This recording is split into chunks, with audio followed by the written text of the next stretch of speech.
رسول الله يا حبيب الله يا رسول الله يا حبيب الله يا রহমতে নিদান কালে আসিয়া নবী গো আমারি শিওরে দেখিব আপনাকে আপন নজরে ইয়া রাসূলুল্লাহ ইয়া হাবিবাল্লাহ ইয়া রাসূলুল্লাহ ইয়া হাবিবাল্লাহ শুনেছি হাদিসে দেখিলে আপনাকে জীবনের গোনা ঝরিয়া পড়ে দিও গো দেখা দয়া করে ইয়া রাসূলুল্লাহ ইয়া হাবিবাল্লাহ ইয়া রাসূলুল্লাহ ইয়া হাবিবাল্লাহ ইয়া রাসূলুল্লাহ ইয়া হাবিবাল্লাহ মুনকার নাকির আসিয়া সওয়াল করবেন বসাইয়া নিবেন পর্দা দয়াল নবী উঠাইয়া সালাম জানাব কদম সুইয়া ইয়া রাসূলুল্লাহ ইয়া হাবিবাল্লাহ ইয়া রাসূলুল্লাহ ইয়া হাবিবাল্লাহ গোসল করাইয়া কাফন পড়াইয়া যখন সুমাইয়া লইও গো কোলে গোলাম বলিয়া ইয়া রাসূলুল্লাহ ইয়া হাবিবাল্লাহ ইয়া রাসূলুল্লাহ ইয়া হাবিবাল্লাহ সালাতু ওয়াসসালামু আলাইকা ইয়া রাসূলুল্লাহ জোরে জোরে বলেন আলহামদুলিল্লাহ আরো জোরে আলহামদুলিল্লাহ। আমি আপনাদেরকে একটা জগৎ থেকে ঘুরিয়ে আনবো জুলুম মানুষ কেমন করে করে বন্ধু, এটা শুধু বোঝানোর জন্য হৃদয়ের জানালা খোলে আপনারা সবাই সবাই সবাই সালামের বাবার নাম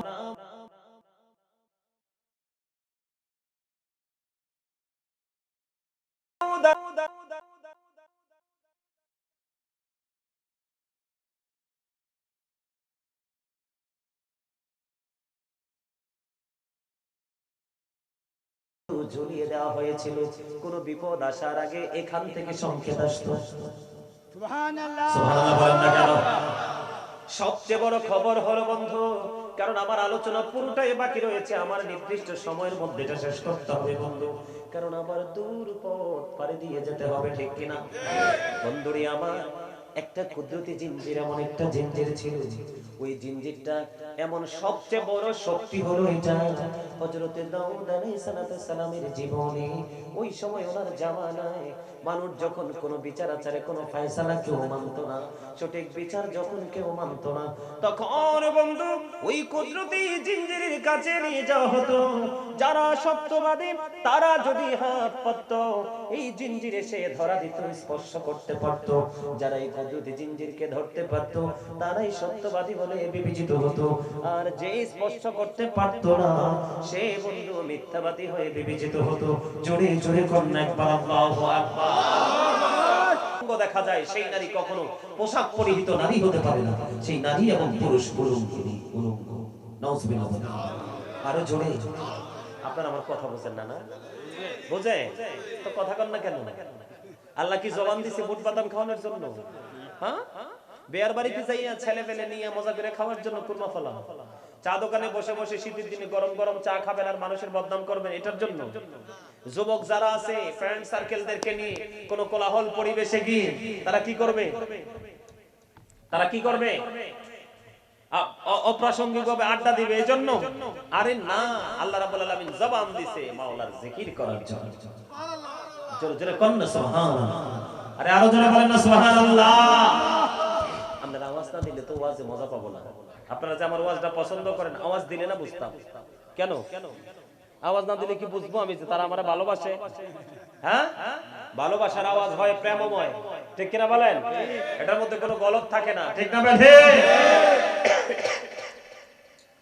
সবচেয়ে বড় কথা হলো নামাজ। আপনার নামাজটা এত মধুর একটা জিনিস, মজার একটা জিনিস, এটা একটা জিকির, শ্রেষ্ঠ জিকির। আপনার আমার প্রাণী রাসূল বন্ধু জানিয়ে দিলেন, শীতের দিনে রাসূল বের হয়ে গেলেন। বের হয়ে যাওয়ার পরে এবার রাসূল দেখতে পাইলেন গাছের পাতাগুলো বন্ধ ঝরে ঝরে পড়ছে। আমার রাসূল গাছের ডালা ধরলেন, ধরার পরে একটা ডাক দিলেন, হে আবু জর। আবু জর উত্তর দিলেন, লাব্বাইকা ইয়া রাসূলুল্লাহ, আমি হাজির গো নবী। এবার আমার নবীজি বললেন, চাইয়া দেখো শীতের কারণে শুষ্ক হয়ে গাছের পাতাগুলো কেমনি ঝরে ঝরে পড়ে রে।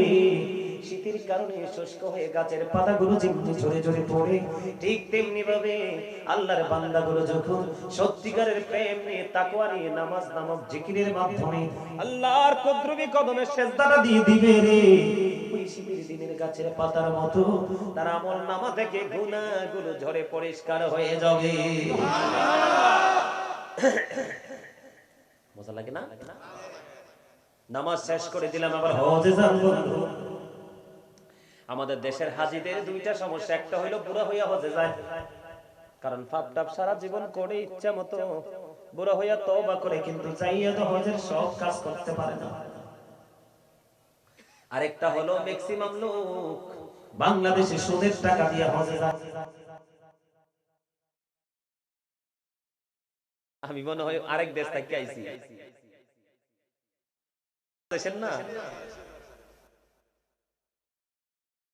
ওই টাকা দিয়ে এইবারই যেই টাকা বাচ্চা দেয় ওই টাকাই সুদ। কি দাদা, কি দেয় না? ম্যাক্সিমাম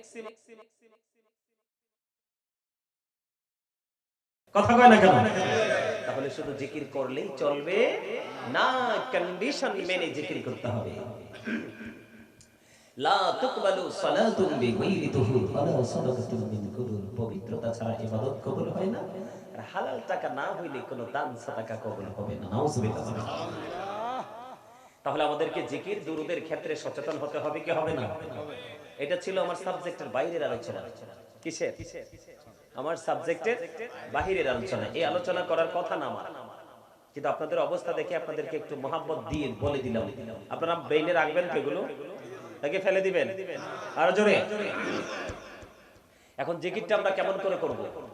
ফাযকুরুল্লাহ কিয়ামান, দাঁড়িয়ে দাঁড়িয়ে জিকির করো, কুউদান, বসে বসে জিকির করো, আলা যুনুবিকুম, শুয়ে শুয়ে জিকির করো। দাঁড়িয়ে থাকলে জিকির করতে হবে, বসে থাকলেও করতে হবে, শুয়ে থাকলেও। কোন ধরনের কোন অজুহাত নেই, চলবে না। কারণ আল্লাহ বলেছেন, ইয়া আইয়ুহাল্লাযীনা আমানু যিকুরুল্লাহা যিকরান কাসীরা ওয়া সাব্বিহুহু বুকরাতান ওয়া আসীলা। আল্লাহ ঈমানদারদেরকে ডেকে বলেছেন, তোমরা বেশি বেশি করে জিকির করো, সকাল সন্ধ্যা আল্লাহর পবিত্রতা ঘোষণা করো, কারণ জিকির ইজ দা হার্ট মেডিসিন, জিকির হলো হার্টের ওষুধ। এই দুনিয়ায় বসে বসে তুমি মাওলার জিকির করবা, মানে কোন জায়গায় তোমার স্মরণ করবে। জিকিরটা হলো বাংলা শব্দ। কি? বাংলাতে বলা হয় স্মরণ, আরবিতে বলা হয় জিকির, ইংলিশে বলা হয় রিমেম্বার। আমরা এখানে স্মরণ করব, মালিক আমাদেরকে মালিকের জায়গা থেকে স্মরণ করবে। সুবহানাল্লাহ। আল্লাহ আমাদের সবাইকে কবুল করে নিক। সকলে বলেন আমিন। আরো জোরে বলেন আমিন। আমি আজকে আলোচনার শিরোনাম দিয়েছি, ইয়া আইয়ুহাল্লাযীনা আমানু কু আনফুসাকুম ওয়া আহলিকুম নারা। আল্লাহ রাব্বুল আলামিন ঈমানদারকে ডেকে বলেছেন, কু আনফুসাকুম ওয়া আহলিকুম নারা। আল্লাহ ঈমানদারকে দেখে বলেছেন, তুমি জাহান্নাম থেকে বাঁচো, তোমার পরিবারকেও জাহান্নাম থেকে বাঁচাও। কি গভীর জিনিস খেয়াল করছেন? মানে আমি জাহান্নাম থেকে বাঁচবো এবং আমার পরিবারকেও জাহান্নাম থেকে বাঁচাবো। এখন বাঁচতে হলে এবং বাঁচাতে হলে আমাদেরকে কি করতে হবে? জিকির। কথা কয় না? করতে হবে না? জিকির যারা করে না তারাই তো জুলুম করে। বলে হুজুর কেন? আজকে যারা এই মাহফিলে আসেনি তারাও কিন্তু তাদের উপরে জুলুম করতেছে। কেমনে? আপনার জীবনের প্রত্যেকটা সময়ের হিসাব কিন্তু আল্লাহ নেবে, প্রত্যেকটা মুহূর্তের হিসাব কিন্তু আল্লাহ নেবে। নিবে যে কেমনে? ইন্না বাতশা রাব্বিকা লাশাদীদ, the sieging of Allah is difficult। আল্লাহর ধরা, আল্লাহর পাকড়াও বড় শক্ত, বড় কঠিন। আল্লাহ হিসাব নেওয়ার জন্য বান্দাকে খুব শক্ত করে ধরবে। ধরার পরে কি করবে? ইন্নাল্লাহা সারিউল হিসাব, Allah is quick to take account. আল্লাহ হিসাব গ্রহণে অত্যন্ত তৎপর, শক্ত করে ধরবে, হিসাব নেবে চুকিয়ে চুকিয়ে। এখন আমরা কিভাবে জবাব দিব? আমার জানা নাই ভাষাটা। বলে হুজুর কেন জানা নাই আপনার? কারণ সূরা ইউনূসের 44 নম্বর আয়াতে আল্লাহ বলেছেন, ইন্নাল্লাহা লা ইয়াজলিমুন নাসা শাইয়্যান ওয়ালাকিন্নান নাসা আনফুসাহুম ইয়াজলিমুন। আল্লাহ বলেছেন আল্লাহ আল্লাহর বান্দার উপর অত্যাচার করে না, বান্দার উপর জুলুম করে না, বান্দা নিজেই নিজের উপর জুলুম করে। ওমা নাউজুবিল্লাহ বলে না দি। মানে আমরা আমাদের উপর আল্লাহ জুলুম করে না, আমরা নিজেরাই নিজেদের উপর জুলুম। এখন যারা জালেম তাদের সম্পর্কে আল্লাহ কি বলেছেন? আল্লাহু লা ইউহিব্বুজ জালিমিন। যারা অত্যাচার করে আল্লাহ তাদেরকে পছন্দ করে না, ভালোবাসে না। নাউজুবিল্লাহ বলেন না, আরে আরো জোরে। এরপর আল্লাহ বলেছেন ওমালি যালিমিনা মিন আনসার। জালেমরা যখন বিপদে পড়ে যায়, অত্যাচারীরা যখন বিপদে পড়ে, আল্লাহ তাদের জন্য কোনো সাহায্যকারীও রাখে না। আরো জোরে কম না, নাউজুবিল্লাহ। কত ভয়ঙ্কর খবর খেয়াল করছেন?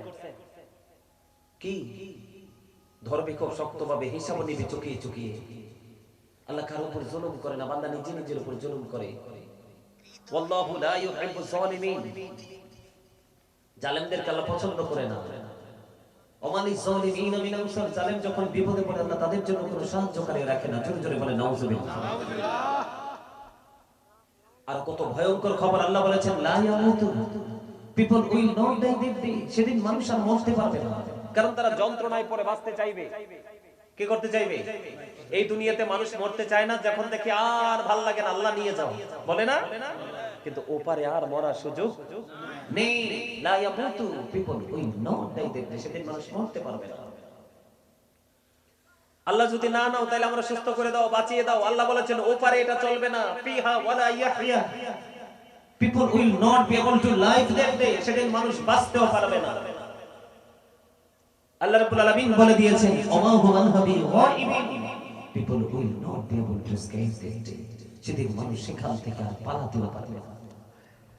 বাঁচারও সুযোগ নাই, মরারও সুযোগ নাই, পালিয়ে যাওয়ারও কোনো সুযোগ নেই। ঠিক কিনা বলেন? তাহলে আমাদের এই জুলুম থেকে বেঁচে থাকার দরকার আছে না নাই? আর জোরে বলেন না। এখন জুলুম আমরা কেমনে করি এটা একটু জানার দরকার আছে, আছে না নাই? আমরা তো বুঝি না কেমনে জুলুম করি, ঠিক না? কারণ আমরা কিভাবে জুলুম করি এটা আমি বিভিন্ন দিক থেকে আপনাদেরকে একটু এক্সাম্পল দেওয়ার চেষ্টা করব। আপনারা মন দিয়ে শুনবেন।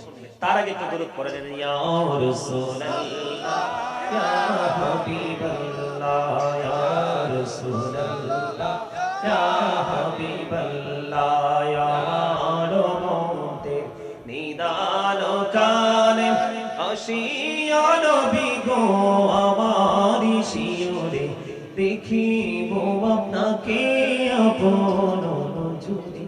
ইয়া রাসূলুল্লাহ ইয়া হাবিবাল্লাহ ইয়া রাসূলুল্লাহ ইয়া হাবিবাল্লাহ। শুনেছি হাদিসে দেখিলে আপনাকে জীবনের গোনা ঝরিয়া পড়ে, দিও গো দেখা দয়া করে। ইয়া রাসূলুল্লাহ ইয়া হাবিবাল্লাহ ইয়া রাসূলুল্লাহ ইয়া হাবিবাল্লাহ ইয়া রাসূলুল্লাহ ইয়া হাবিবাল্লাহ। মুনকার নাকির আসিয়া সওয়াল করবেন বসাইয়া, নিবেন পর্দা দয়াল নবী উঠাইয়া, সালাম জানাব কদম ছুঁইয়া। ইয়া রাসূলুল্লাহ ইয়া হাবিবাল্লাহ ইয়া রাসূলুল্লাহ ইয়া হাবিবাল্লাহ।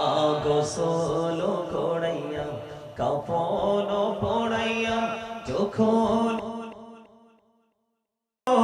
শুয়াইয়া লইও গো কোলে গোলাম বলিয়া।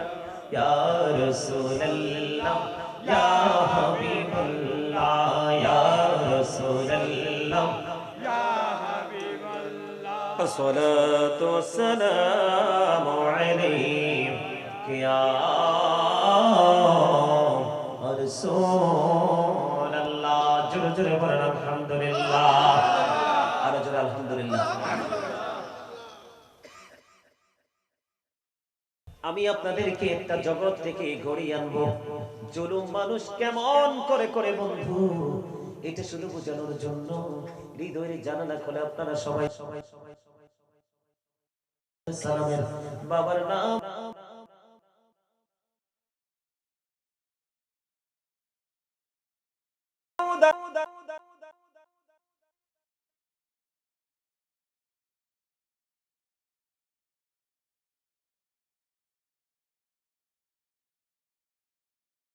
ঝুলিয়ে দেওয়া হয়েছিল। কোন বিপদ আসার আগে এখান থেকে সংকেত আসতো। সুবহানাল্লাহ, সুবহানাল্লাহ বলেন না কেন?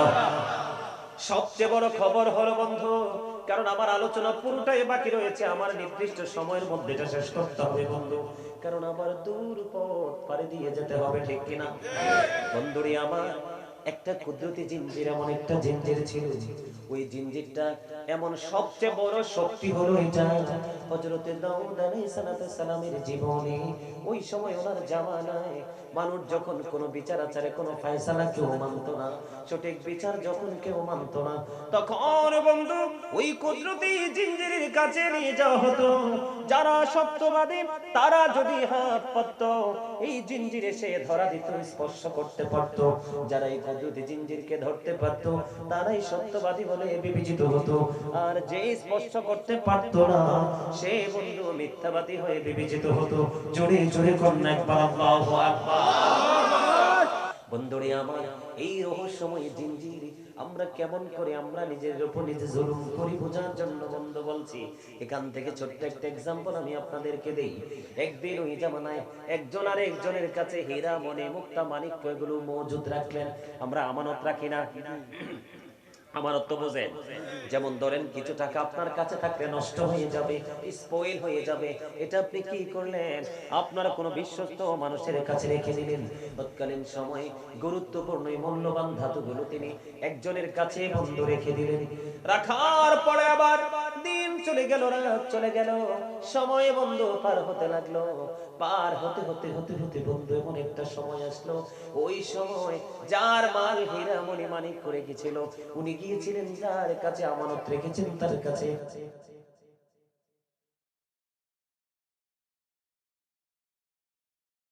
তিনি আমানত রেখেছেন, তিনি বললেন না না না, আমি তো তোমার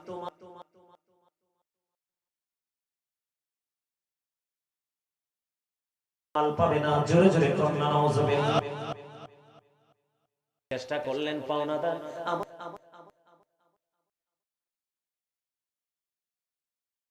ফেরত দেওনি।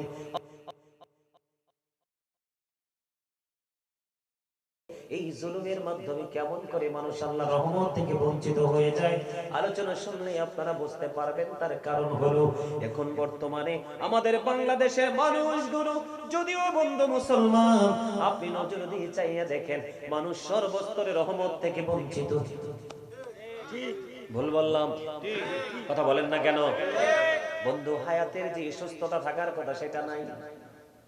এমন এক অভিশপ্ত রোগ মানুষের জীবনে নেমে এসেছে, ডায়াবেটিস, পেটের খিদায় সে পাগল হয়ে যায়, খাবারগুলো সামনে থাকে খেতে পারে না, ঠিক কিনা বলেন? দুনিয়াতে মানুষ এসেছে একবারের জন্য, অল্প দিনের মধ্যে মানুষগুলো বিদায় হয়ে যায়, আছে না নাই? সব দিকে মানুষ গজবের দিকে ধাবিত হলো শুধুমাত্র নিজের জুলুমের কারণে। ও বন্ধু, তখন অনেক দুজনের মধ্যে অনেক আলাপ আলোচনা হলো, অনেক কথা কাটাকাটি হলো, কিন্তু যার কাছে মালগুলো রাখা আছে তিনি মাল দেবে না।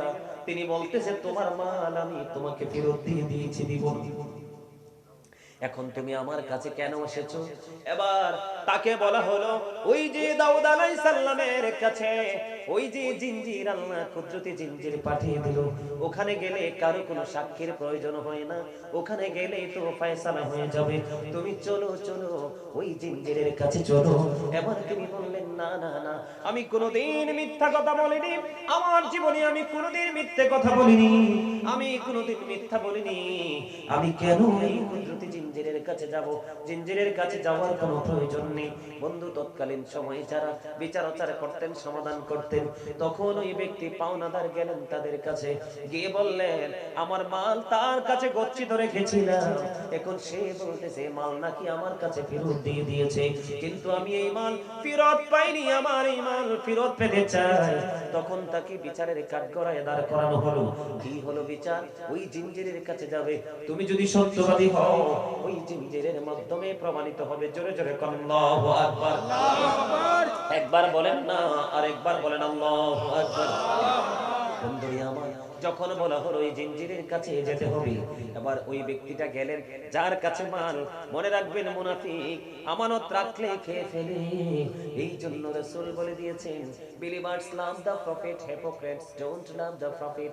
রাসূল বলেছেন ঈমানদাররা আমি নবীকে ভালোবাসবে, মুনাফিকরা নবীকে ভালোবাসবে না। এখন আপনার আমার চারপাশেই মুনাফিক আছে না নাই? আর জোরে বলেন আছে না নাই? নামাজ পড়ে, রোজা করে, অত্যন্ত নরম স্বরে কথা বলে, রাস্তায় চলতে গেলে ভদ্রতার কোনো কমতি নেই, কিন্তু ভিতরে শয়তানির কোনো শেষ নাই। আপনাদের এই এলাকায় আছে না নাই জানি না, কিন্তু আমার এলাকায় বন্ধু আমি দেখেছি। আপনাদের এখানেও আছে? বাংলাদেশে তো থাকবোই, তো কথা কম না কেন? এটা তো একই ভূখণ্ড, কথা কম না কেন? কোন জায়গায় বেশি, কোন জায়গায় কম যায়। আমি আমার মূল আলোচনায় আসি বন্ধু, অত্যন্ত গুরুত্বপূর্ণ কথাগুলো শুনবেন বন্ধু। এবার যার কাছে মালগুলো রেখেছিল ওই ব্যক্তির কাছে, ওই ব্যক্তি যখন বিচারের কাঠগড়ায় দাঁড়িয়ে গেল, ইনি যাওয়ার সময় একটা হাতে করে লাঠি নিয়ে গেলেন। একটা লাঠি নিয়ে গেলেন, ও বন্ধু লাঠি নিয়ে গেলেন। যখন ওনার ফয়সালা হলো তোমাকে জিঞ্জির স্পর্শ করতে হবে, কারণ তুমি তো আসামি, তুমি আগে স্পর্শ করো। যখন এই লাঠিটা ছিল ওই যার কাছে মালগুলো ছিল, ওই ব্যক্তি কি করলেন, যার মাল তার হাতে লাঠিটা দিয়ে দিলেন, দিয়ে বললেন রাখো, তুমি এই লাঠিটা রাখো, আমি যখন এই জিঞ্জির স্পর্শ করে আসব আমারটা আবার তুমি আমাকে ফেরত দিয়ে দিবে। এই কথা বলে মালিকের কাছে যার মাল তার কাছে লাঠিটা দিয়ে গেলেন। লাঠিটা দিয়ে ওই জিঞ্জিরের কাছে গেলেন, যে বললেন আল্লাহ আমি তার মাল তার কাছে রেখেছি, আমাকে তুমি জিঞ্জির স্পর্শ করার শক্তি দাও। তখন বন্ধু ওই জিঞ্জির তাকে এসে ধরা দিল, তখন সে জাতির কাছে সত্যবাদী হিসাবে প্রমাণিত হয়ে গেল। জোরে জোরে করুন একবার আল্লাহু আকবার। এবার কি করলেন, এখন থেকে তিনি ফিরে আসলেন। ফিরে এসে বন্ধু এবার কি করলেন, যার কাছে মালের মালিক ওনাকে বললেন তোমার লাঠিটা দাও। এবার ওনার কাছে আবার লাঠিটা ফেরত দিলেন। ফেরত দিয়ে উপস্থিতি অনেক মানুষ এসেছে তাদের এই ফয়সালা দেখার জন্য। আমাদের এলাকায় এমন বন্ধু বিচার আচার হইলে মানুষ আসে না, কথা বলে না কেন? ছোট বড় সবাই তো আসে না সালিশ দেখতে। তখন ওনার কাছ থেকে লাঠিটা আবার যার কাছে মাল রেখেছিলেন তাকে দিয়ে দিলেন। দিয়ে যখন যার মাল তিনি গেলেন, মালিক পৃথিবীর কেউ না জানলেও তুমি তো জানো আমার এই মূল্যবান সম্পদ আমি এখনো পাইনি, আমাকে জিঞ্জির স্পর্শ করার তৌফিক তুমি দাও। কারণ এই জিঞ্জির এসে ধরা দিতে হবে, মানুষ গিয়ে লাভ দিয়ে ধরতে পারবে না। আল্লাহর কাছে দোয়া করলেন, ওই কুদরতি জিঞ্জির এসে বন্ধু ধরা দিয়ে দিল। এবার কি করলো, তিনিও তো সত্যবাদী। আল্লাহু আকবার বলেন না? হিসাবটা বুঝতে পারছেন নি? হিসাবটা একটু গরমিল হয়ে গেল না? একজন দোষী হবে আরেকজন নির্দোষ হবে, ঠিক কিনা বলে? কিন্তু দুইজন সত্যবাদী, এটা কেমন করে সম্ভব?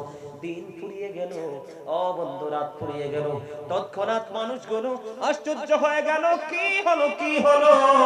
দুইজন কখনো সত্যবাদী হতে পারে না, একজন সত্যবাদী একজন মিথ্যাবাদী হবে। কিন্তু দেখতে পেলাম দুইজনই সত্যবাদী, দুইজনই জিঞ্জিরে স্পর্শ করতে পারলো। বন্ধুরে আমার এবার কি করলেন, দিন ফুরিয়ে গেল, রাত ফুরিয়ে গেল, পরের দিন চাইয়া দেখে ওই আল্লাহর রহমতের কুদরতি জিঞ্জির আর নাই। ও বন্ধু ওই কুদরতি জিঞ্জির, আল্লাহু আকবার, একবার বলেন না নাউজুবিল্লাহ। এই কুদরতি জিঞ্জির আল্লাহ উঠিয়ে নিলেন। যেই করা যেত, বিপদ আসলে বিপদের খবর পাওয়া যেত অগ্রিম, ওই সন্ধ্যার বন্ধু মানুষগুলো পাইতো রে। ও বন্ধু আজকে দেখা গেল ওই জিঞ্জির সহ্য হয়ে গেল। এই প্রেমময় রহমতের জিঞ্জির কোথায় হারিয়ে গেল? কি ছিল সেই রহস্য? গতকালকের বিচারের মধ্যে কি ছিল? রহস্য উদ্ঘাটন করতে করতে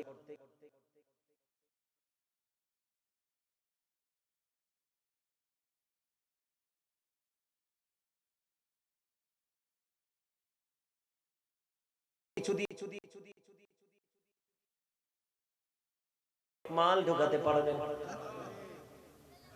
যখন ওই ব্যক্তি যার কাছে মালগুলো বন্ধ ছিল, উনি কি করলেন? যার কাছে মালিকের কাছে যে আপনার লাঠি দিয়েছিল, ওই লাঠির মধ্যে ছিল মূলত তার সম্পদ। কি? তার মানে লাঠির মধ্যে তোমার মাল তোমাকে দিয়ে গেল। জিঞ্জির ধরে এসে তার মাল লাঠি আবার সে ফেরত নিয়ে গেল। তার মানে মাল আবার অন্যের হাতে চলে গেল। এতক্ষণ মালিকের হাতে ছিল, কিন্তু মালিক জানতো না। এই কারণে আল্লাহ রাব্বুল আলামিন তাদের কাছ থেকে সেই রহমতের জিঞ্জির উঠিয়ে নিয়েছে। ঠিক তেমনি ভাবে আমাদের চোখের সামনে থাকে একরকম, আমাদের পিছনে থাকে আরেক রকম। ঠিক কিনা বলেন? এখানে কি সমস্যা? কানে কানে কথা কেন? কি সমস্যা? কি হ্যাঁ? আপনি এনতে উঠে গেছেন, কার সমস্যা না হইলে এনে বল। সমস্যা না হলে এনে বল। তোমার কি সমস্যা? এই পিচ্ছি তোমার সমস্যা? যাও ওইলে নি চুপচাপ আলোচনা শুনবা, আর নাহলে সোজা দর্শক সারিতে গিয়ে বসবা। একদম সোজা কথা। আপনারা বলেন খারাপ লাগে না? কথা বলে না কেন? বক্তা আলোচনা চললে তো এখানে আর কারো কথা চলবে না। আর আমি আপনাদের কাছে মেহমান আইছি, আজকে ফার্স্ট টাইম আইছি, আমার তো ডাবল ভালো লাগার কথা। কথা কয় না কেন? কি সিঙ্গেল মোহাব্বত না, ডাবল মোহাব্বত হওয়ার কথা। ঠিক কিনা বলেন? আরে জোরে কি তারে ঠিক কইছি নি? ঠিক আছে, এটা ঠিক আছে, এটা দাঁড়াই দিছে, এটা ঠিক আছে। রোমে পুরুষ সেবা এটাই করছে, আর কয়েকটা মিলে মারহাবা বলেন। তাহলে কি হলো? ধোঁকা দিয়ে দিল বন্ধু। ঠিক কিনা বলেন? দুনিয়ার কেউ না দেখলেও আল্লাহ তো দেখেছে কেমন বাটপারি তুমি করেছো। মূলত এই রহমত থেকে বঞ্চিত হলো কি? তুমি তো বন্ধু কাউকে ঠকাও নাই, তুমি নিজেকে নিজে ঠকিয়েছ। কথা বলে না কেন? যেমন আমি আপনাদেরকে বলে দিই, আমাদের সমাজের জুলুমের মধ্যে অনেক জুলুম আছে। এর মধ্যে একটা জুলুম, যেমন ধরেন আমরা দুইজন দাদা নাতি বাড়ি নিয়ে ঝগড়া আছে। এদিক তাকান, আমার দিকে তাকান সবাই। আমরা দুজন কি এই সীমানা নিয়ে আমাদের দুজনের মধ্যে ঝগড়া। কথা বলেন না কেন? আমাদের মধ্যে মারামারি হয়ে গেল। আপনারা তো সাক্ষী। ঠিক কিনা বলেন? এখন বিচারক যখন দুজনকে দাঁড় করাবে, সাক্ষীর উপর নির্ভর করে রায় দিবে। আমি কিন্তু বলতেছি আপনাদেরকে আপনাদের বোঝার মতো করে ভাষাটা, কিন্তু মূলত কথা হলো হাদিস শরীফের কথা। আমার রাসূল বললেন, বিচারক জানে না, বিচারক সত্যিটা জানে না, বিচারক সত্যিটা বোঝে না। বিচারক বিচার করবে সাক্ষীর উপর নির্ভর করে। আমার রাসূল বললেন, ওই বিচারকের প্রিয় মানুষ আজকে আসামি হয়ে যাচ্ছে। বন্ধ সাক্ষীদের প্রিয় মানুষ আজকে আসামি হয়ে যাচ্ছে।